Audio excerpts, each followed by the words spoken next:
Alrighty, so I just got my A118C dash cam in the mail.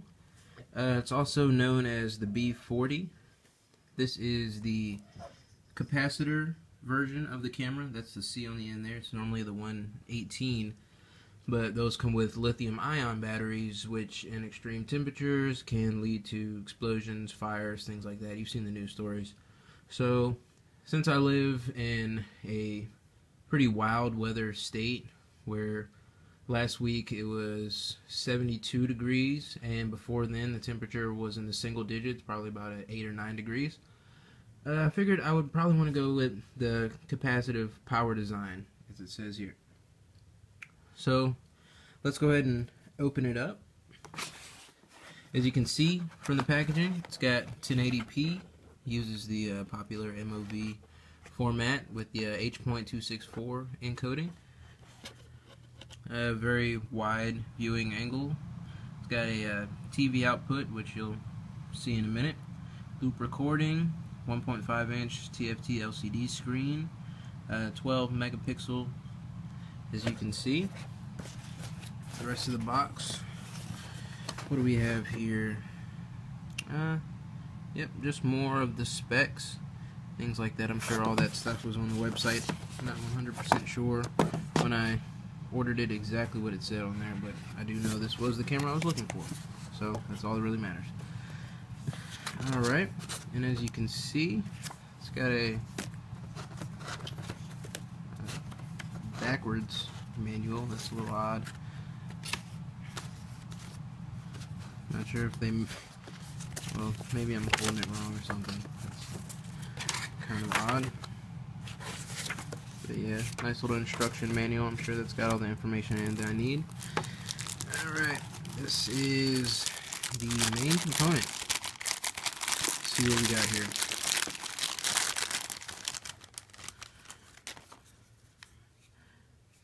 Alright. So as you can see, we've got the lens right here up front. Nice and coated, keep it nice and protected. Got the screen, which will display the video. A lot of the options there for cycling through all the different menu functions. So along with the camera, you've also got a container here which goes on the back side of the camera. Let me grab the camera. And they pretty much just line up right behind each other, and there's actually a nice little piece which you can see right there on the end that helps everything to line up, because you can connect that piece to the same little dip right there, and those two line up right on the back end. It doesn't snap together, it kind of just sits there, but that helps to guide it at least. And that's in case if you have a really large windshield, because this thing has, a ton of cables running out of the back of it. It helps keep all the cables together so you don't have a mess of cables just running all along your windshield.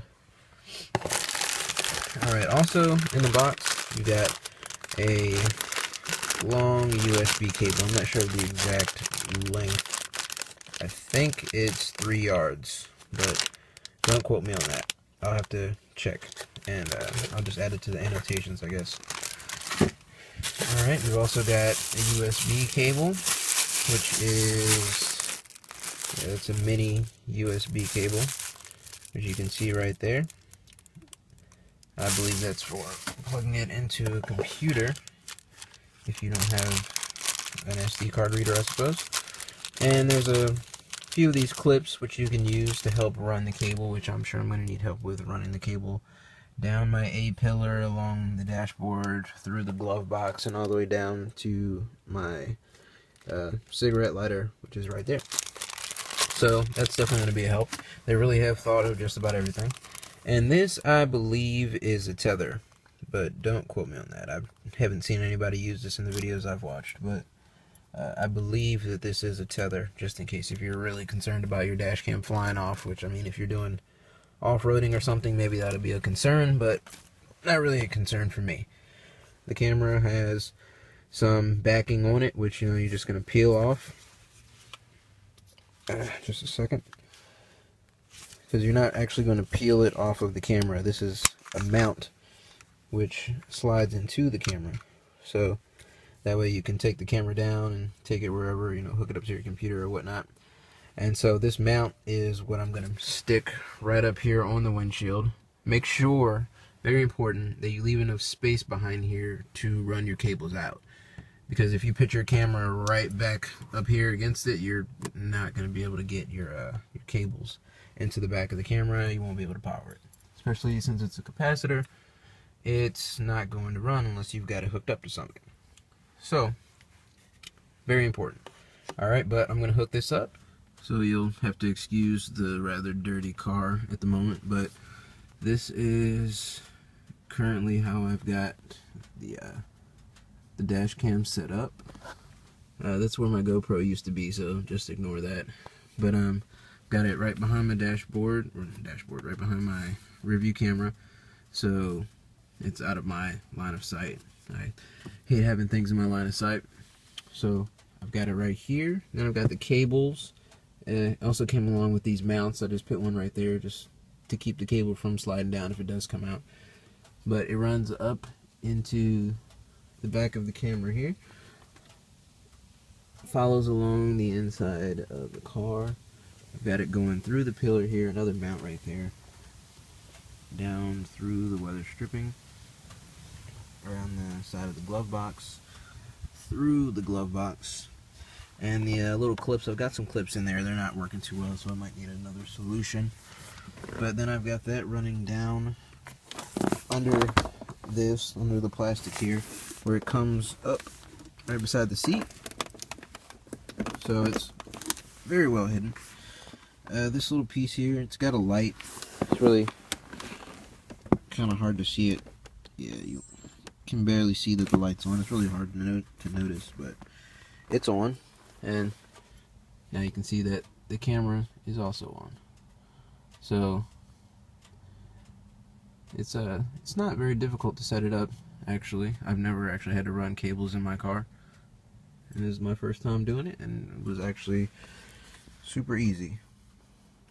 So all in all, the installation was pretty much flawless.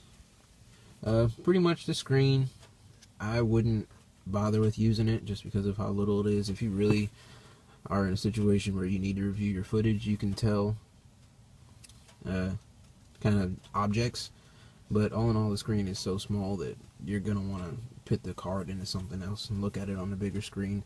You want to be able to see red lights versus green lights and things like that. It's a very small screen. But all in all, it's easy to navigate. I'm still learning how it works out though, but got plenty of menu options here to go through, and time zones and things. There we go. But yeah, lots and lots of different options. Let's see. And through here, lots of other different options. But yeah, it's definitely good as far as I'm concerned. Yeah, you can go through your photos or through your videos right on here, hitting the microphone button. Can't really watch anything right now because I already took the card out, but yeah, all in all, pretty easy. It's got indicator lights to let you know what's turned on, what's turned off, when it's recording, etc., etc. It's set up to automatically record the second you plug it in. So the way I do it is I unplug it because my car has continuous power, so I unplug it when I get home, and I just take this and plug it right back in right when I am getting ready to take off. But you can actually wire this into your ignition. If you do have a car that has continuous power, you can just wire it into the ignition so that when you turn the key, it gives power to the camera and the camera cuts on and automatically starts recording. I'm sure there's plenty of shops around that'll be happy to do that for you, but this is the free option, so this is my option.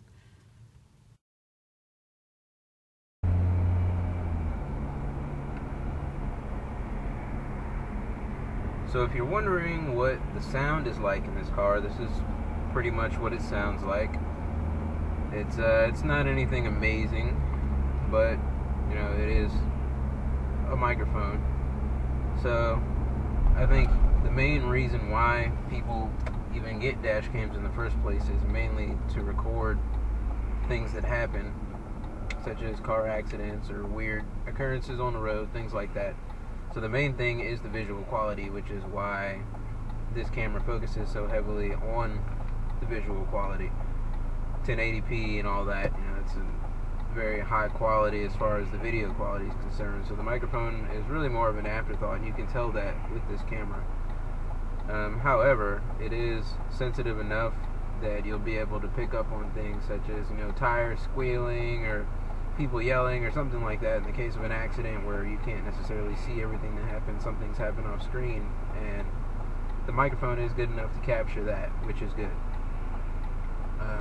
But yeah, mainly you don't really have to worry too much about the microphone in this case. It's enough, but it doesn't really matter all that much, because I mean, half the time whenever you see dash cam videos, they're completely silent, and that's why, because the sound doesn't matter that much. I don't think I've ever actually used a camera that was good at night, ever, really, because I've used several different cameras to record in this car. I've used a Canon HV30, which is a great little HDV camera. I don't know if anybody watching these videos remembers those little tapes, but that camera has quality that probably blows this camera out of the water and a lot of other cameras nowadays. It's definitely a great camera. But I've shot with that in here. I've used a GoPro Hero 3. That was the camera I had right before this one, and that compared to this, along with even my iPhone camera, they're all around the same range of cameras as far as clarity. The GoPro is probably being the best, right underneath the HV30, but all in all, they've all sucked when it comes to nighttime. So there's really, you know, not much to be said. I'd say that it's on par with the quality of nighttime from what I expect for cameras, especially in my area. I don't have a lot of street lights, kind of a suburban slash country area, so for the most part there's not really much to expect when it comes to nighttime. If there's no light, the camera can't fit light there. So I'd say that, you know, the nighttime performance is what I was expecting.